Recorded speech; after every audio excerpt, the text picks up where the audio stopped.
नमस्कार मित्रों, हमारे चैनल में आप सभी का स्वागत है। ज्योतिष की माने तो गुरु मजबूत रहने से अविवाहित जातक की शीघ्र शादी हो जाती है। इसके लिए ज्योतिष हमेशा अविवाहितों को गुरुवार का व्रत रखने की सलाह देते हैं। जानिए गुरुवार व्रत की पूजा विधि, आरती और कितने गुरुवार व्रत रखना चाहिए। गुरुवार के दिन भगवान श्री हरि विष्णु को समर्पित है। इस दिन भगवान विष्णु की विधि विधान से पूजा करना शुभ माना जाता है। ज्योतिष शास्त्र के अनुसार अगर व्यक्ति की कुंडली में गुरु मजबूत नहीं है और शादी में कई अड़चने का सामना करना पड़ रहा है तो गुरुवार का व्रत काफ़ी लाभदायक साबित हो सकता है। इसके साथ ही ज्योतिषी अविवाहित जातकों को गुरुवार का व्रत रखने की सलाह देते हैं। माना जाता है कि गुरुवार का व्रत करने से व्यक्ति को सभी समस्या से छुटकारा मिल जाता है। इसके साथ ही कुंडली में गुरु ग्रह मजबूत हो जाता है। गुरुवार के दिन सूर्योदय से पहले उठकर सभी कामों से निर्वृत्त होकर स्नान करके पीले रंग के वस्त्र धारण कर ले।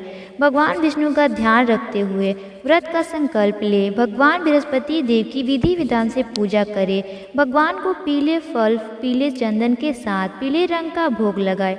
आप चाहे तो भोग में चने की दाल और गुड़ ले सकते हैं। इसके साथ धूप दीप आदि जलाकर बृहस्पति देव की व्रत कथा का पाठ कर ले। इसके बाद विधिवत तरीके से आरती करते भूल चूक के लिए माफ़ी मांग ले। केले की जड़ में जल अर्पण करने के साथ भोग आदि लगाए दी। फिर दिन भर फलाहार व्रत रखे और शाम को पीले रंग का भोजन ग्रहण कर ले। काल में एक बड़ा ही गरीब ब्राह्मण था। उसका कोई संतान न थी, कारण कि उसकी स्त्री बड़ी बड़ी मलिन स्वभाव की थी। प्रातः सोकर उठते ही सर्वप्रथम भोजन करती, फिर दूसरा कार्य करती। यह देखकर वह ब्राह्मण बड़ा दुखी रहता। कुछ समय बाद उसकी स्त्री को एक कन्या उत्पन्न हुई। वह कन्या एक कन्या रत्न थी। वह कन्या जीव जीव बड़ी हुई, उसका स्वभाव निखरता गया। नित्य प्रातः उठते ही नित्य क्रम स्नान आदि करती और भगवान विष्णु की पूजा के साथ प्रति बृहस्पतिवार को गुरु बृहस्पति देव का व्रत भी किया करती थी। जब वो विद्यालय में पढ़ने जाती तो अपने हाथ में एक मुट्ठी जौ भरकर ले जाती और मार्ग में डाल देती। उसके सब जौ सोने के हो जाते थे और जब वो पढ़कर लौटती तो उन्हें बीनकर उनके घर ले आती। एक दिन वह बालिका जौ को सूप में रखकर फटकने लगी। तब उसके पिता ने कहा, बेटी, सोने की जौ को फटकने के लिए सोने का सूप भी होना चाहिए। उसके दूसरे दिन ही गुरु बृहस्पति का दिन पड़ता था। उसने नित्य की भांति गुरु बृहस्पति जी का व्रत किया और एक मुट्ठी जौ ले जाकर मार्ग में छींट दिया तथा कहा कि हे गुरु, यदि सच्चे मन से मैं आपकी व्रत करती हूँ तो उसके प्रताप से मुझे आप एक सोने का सूप भी दीजिए। जब वो कन्या पाठशाला से लौटकर जौ बटोरने लगी तो गुरु बृहस्पति की कृपा से उस दिन उसे सोने का सूप भी मिल गया। दूसरे दिन जब वह कन्या सोने के सूप में उन सोने के जौ को फटक रही थी, तभी उस शहर का राजकुमार उधर से आ निकला। वह उस कन्या को देखकर, उसके रूपशील गुणों को देखकर उस पर मोहित हो गया और अपने घर पर आकर बीमारी का बहाना करके लेट गया।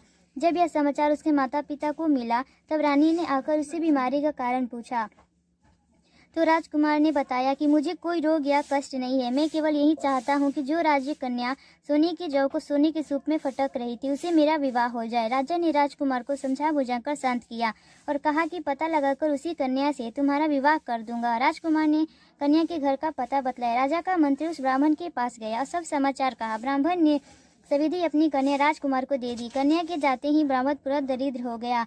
अन्न वस्त्र से दुखी उसका एक दिन मुश्किल से व्यतीत होने लगा।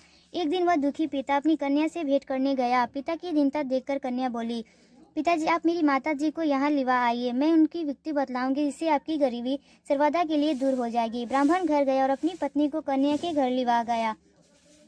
कन्या ने अपनी माता को समझाते हुए कहा कि माता जी, आप नित्य प्रातः उठकर नित्य क्रिया से निवृत्त हो स्नान आदि करके भगवान विष्णु की पूजा किया करें तो आपके घर की सारी दरिद्रता दूर हो जाएगी। परंतु उसने ध्यान नहीं दिया और पहले की भांति उठकर बच्चों का जूठन खा लेती थी और पूजा के समय कह देती थी कि मैं तो भोजन कर चुकी हूँ। यह सब सुन जो पुत्री थी उसको बड़ा ही कष्ट हुआ, तो उसने आकर अपनी माँ को कालकोठरी में बंद कर दिया। प्रातः निकालकर स्नान पूजा पाठ आदि कराया। इससे उस ब्राह्मणी की बुद्धि ठीक हो गई। वह बृहस्पतिवार को व्रत करने लगी। बृहस्पति देव भगवान के व्रत से वह ब्राह्मण धनवान और सुखी हो गया तथा मरने के बाद वे पति पत्नी स्वर्ग के सुख को प्राप्त हुए। प्रेम से बोलो विष्णु भगवान की जय, लक्ष्मी मैया की जय। ओम जय जगदीश हरे, स्वामी जय जगदीश हरे। भक्त जनों के संकट दास जनों की संकट क्षण में दूर करे। ओम